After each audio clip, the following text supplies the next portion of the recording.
ごい人気だわ。いや、すごい人気店有名店来たんですけど、ミシュラン取ってるような。こりゃすごいですね。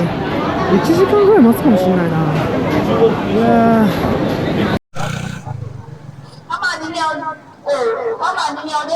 いやおはようございます。加藤です。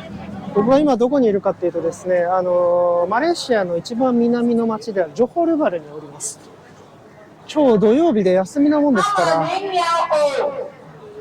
ちょっと有名なお店にご飯食べに行こうかなと思ったんですけど、もう想定以上に混んでてですね、これはやばいですね。1時間ぐらい待つんじゃないかな。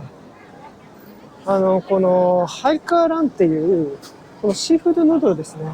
これがすごく有名なお店に来ました。ミシュランのビブグルマン取ってるお店で、すごい美味しくて人気らしいんですよね。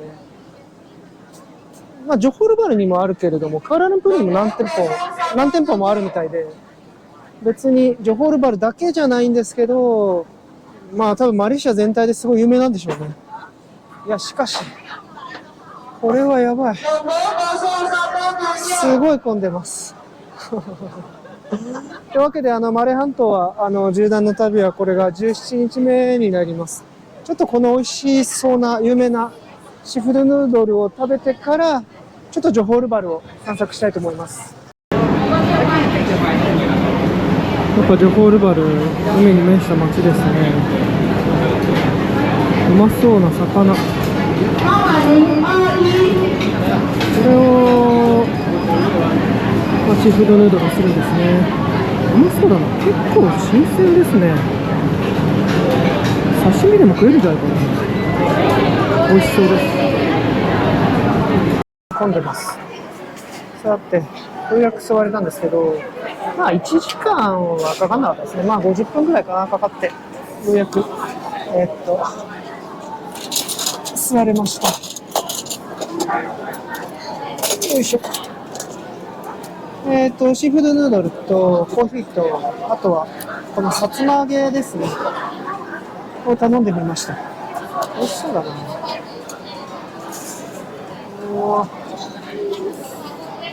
プリプリだ。美味しそうです。いただきます。めちゃくちゃ美味しい。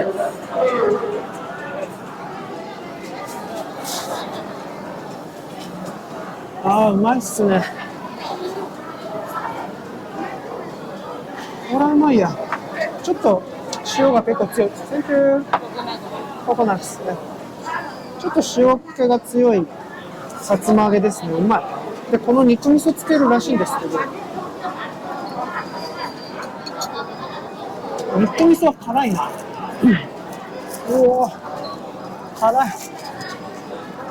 マレーシアは何でも地元でおすすめされるものを食うと辛いですね。辛すぎる、これ。ち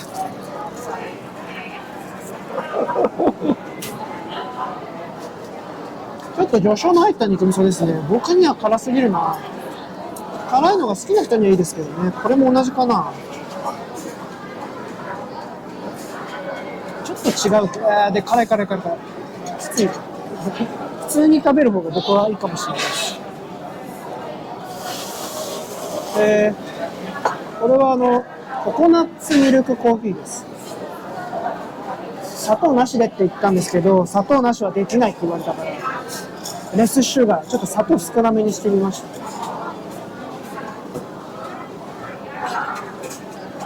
でも美味しいな。これ美味しい。ココナッツはちょっと感じるけれども、そこまで感じないですね。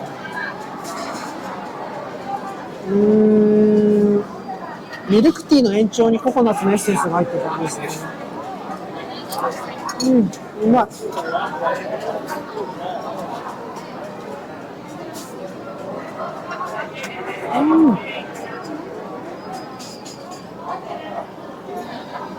もう1時半なんですけどね、行列が止むことはないですね。いや、来ました。ミックスシーフードヌードル。すごいですね。カニやらエビやら、タコやらイカやら、あとはなんだろうな。まあいろんなものが入ってます。これは豪華ですね。やっぱりなんか、海辺の街の食い物だって感じですね。いただきます。あ、うまい。薄い塩味ですね。ごくごく自然な感じの薄い塩味のスープです。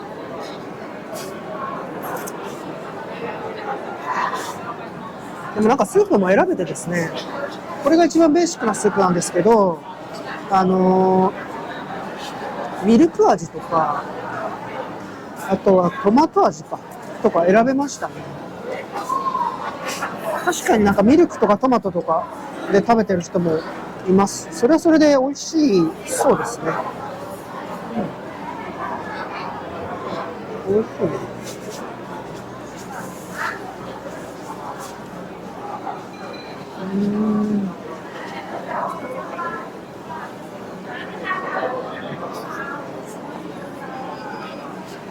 おー、イカもうまい。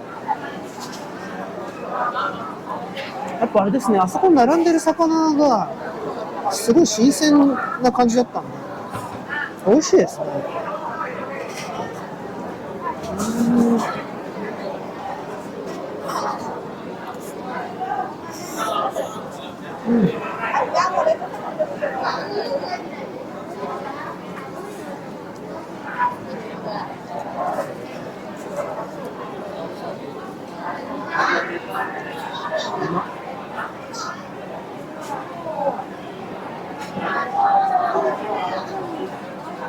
身がプリプリだな。これもうまそう。うまい。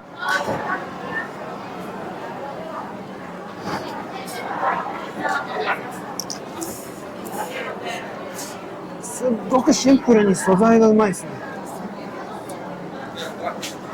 あとはこのスープもすごくシンプルなんですけど、このなんかすごくシンプルな魚介の出汁が出た塩味のスープめちゃくちゃいいですね。これうまいや。僕みたいに東南アジアに特に何の縁のない外国人が食べてもめちゃくちゃうまいなと思います。あ、わかめも、うまい。これはいいですね。やっぱりなんか港町に来てるなって感じです。めちゃくちゃうまい。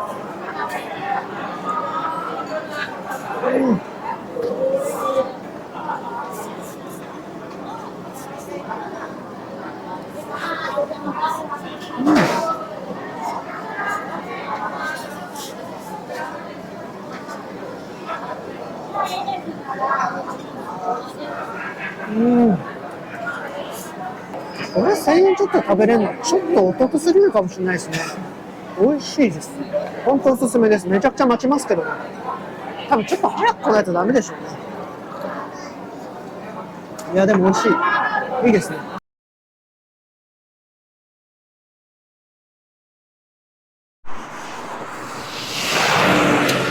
相変わらず海の向こうはシンガポールなんですけれども、ここにですね、ジョホールバル王国の、パレスがあります。いわゆるスルタンの住むお屋敷ですね。今、門は固く閉ざされてて、入ったら撃ち殺すぞみたいなことを書いてるんですけど。ですね、これがなんか何年か前まではちょっと公開されてて中に入ると、ジョホールバル王国の成り立ちとかが見れたそうなんですけれども、今は見れないみたいです。マレーシアって、今でも連邦国家で、マレーシア連邦ですけれども、各州にはまだスルタンがちゃんといてですね、そのスルタンが、輪番制で、順番で、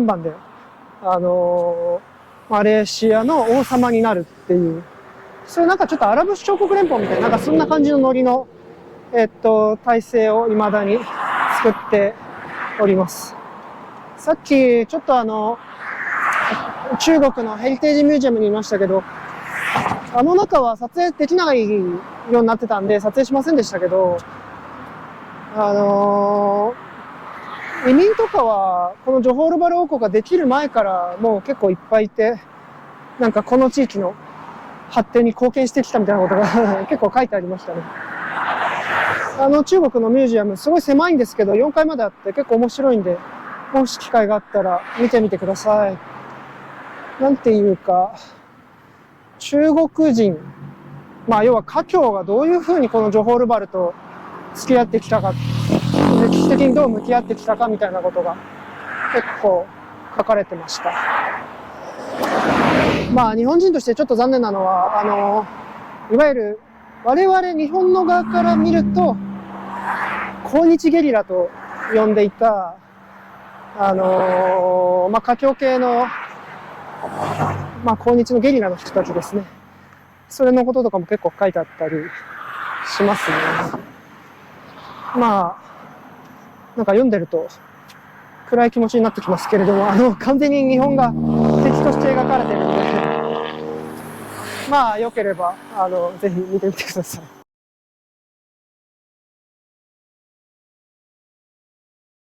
これがすごい有名なヒンドゥー教の寺院だそうです。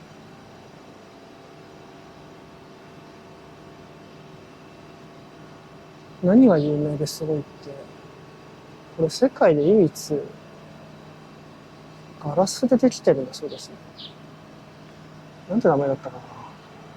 ガラステンプルって言うんですけど、それ以外にちゃんとした名前がありまして、アルルミグ・スリ・ラジャカリアマン・グラステンプルだそうです。ヒンズー教の寺院ですね。世界で唯一、ファーストグラステンプルインダワールド。世界で唯一じゃなくて最初にできたグラステンプルなのかな。ガラスでできた世界で最初の寺院だと。なんか僕が見たガイドブックというか、ネットでは世界で唯一のガラステンプルって見ましたけどね。あ、中結構広い。すごい。なんか独特ですね。すごいな。インドのカラフルな神様たちがいます。迫力あるな。ちなみになんか総工費は日本円で1億円ほどかかってるそうでして、結構お金かけてますね。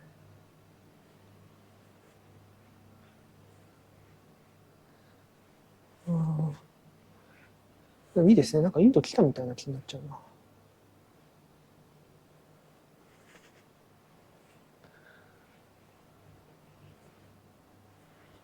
ヒンズー教の寺院って本当に食堂がついてるとこ多いですよね。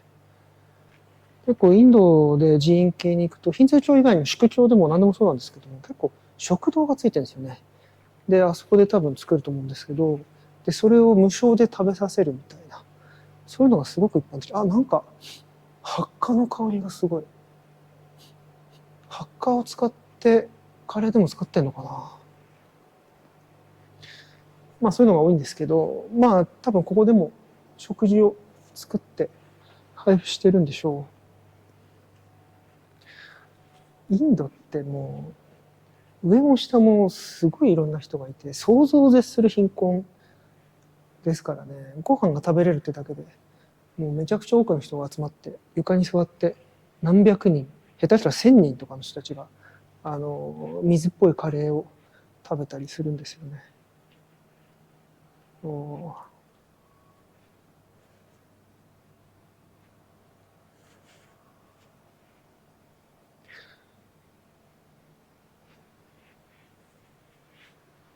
もそっか。これだけみたいですね。そんなに何かがあるわけじゃないのか。こっちは。なんか一応2階に繋がってんのかな。ここに人がいた。これは市政の人とですね、普通の人たちがサッカーボール持ったりしてる。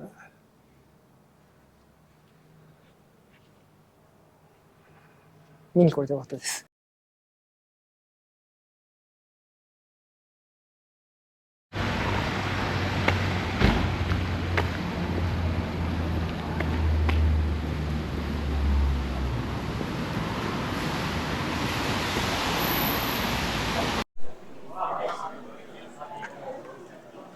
ダブルパティってハンバーグを頼んでみました。ウッドストックじゃないや、ウッドファイヤーっていうですね、ジョホールバル発の、すごく有名なグルメハンバーガー屋さんに来てみました。ジョホールバルの中だけでも結構店舗があって、でもクアラルンプール、マレーシアとか、ペナンとか、いろんなところに、マレーシア中にあるハンバーグ屋さんです。さっきからちょっと食べてたんですけど、確かにすごい美味しいです。このカーリーフライは、割と普通のフライドポテトなんですけど、このドレッシングがですね、オーロラドレッシングみたいなのがすごく美味しくて。美味しいですね。で、ティッシュとかが全然なくて、これをつけて食べるように設計されてます。いやー、じゃあこのダブルパティでいただいてみますね。うまそうだね。めちゃくちゃうまい。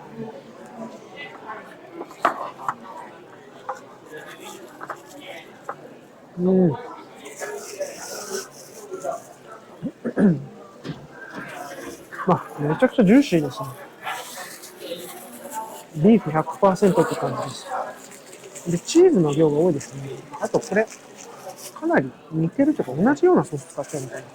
ちょっとオーロラっぽいソース使ってますね。うまい。美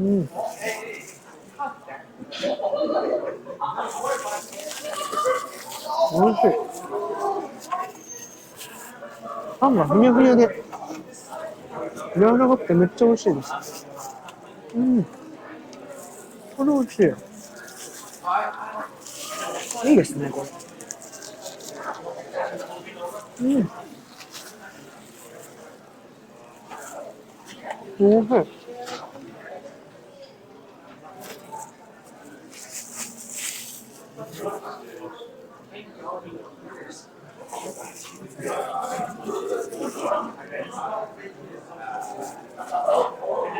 ホットパイいいですね。これ美味しいです。でもレモンティー頼んだんですよ。レモンティー頼んで、ノーシュガーにしてくれって言ったら、僕は OK ってすごい笑顔で言ってくれたんですけど、結局来たの甘いですね。なんかマレーシアで甘くないようにしてくれとか言っても、毎回飲み物甘くなるのはこれしょうがないんでしょうね。それにしてもこれ美味しいや。これは人気出ますね。これセットで1600円ぐらいしてるんで、マレーシアの中では結構高いと思います、正直。だからグルメバーガーの類なんでしょうね。はい、というわけで、今日は一日ちょっと軽く、ジョホールバル散策してみました。でもやっぱり急にダーッと雨が降ってきたりで、あんまり出歩いていろいろ見るってわけにもいかなかったですね、残念ながら。でもこれで、東南アジア縦断の17日目は終わりにしたいと思います。ラオスのビエンチャンから出てもう2000キロ以上南に降りてきたはずですね。これでマレー半島の、マレー鉄道はもう最後のジョホールバルまで来ましたんで、もう鉄道の旅はこれでほぼ終わりです。明日はですね、このマレーシアとシンガポールを結ぶ、すごい短い5分だけのですね、シャトルトレインがあって、それに乗ってシンガポールに行って、ラオスからシンガポールへの、鉄道の旅は終わりとなります。いやー、18日目でついにシンガポールに行けますね。シンガポールは2年ぶりですね。楽しみです。この旅行のミッション最後シンガポールにしてるのは、僕今外資系の IT 企業に勤めてサラリーマンしてるんですけど、それに加えて自分で不動産屋もやってるんですけど、それはいいとして。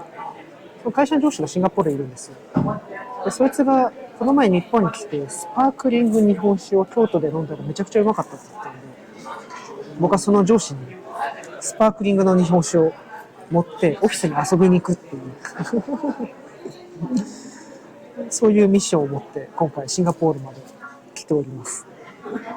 だからあれなんですよね。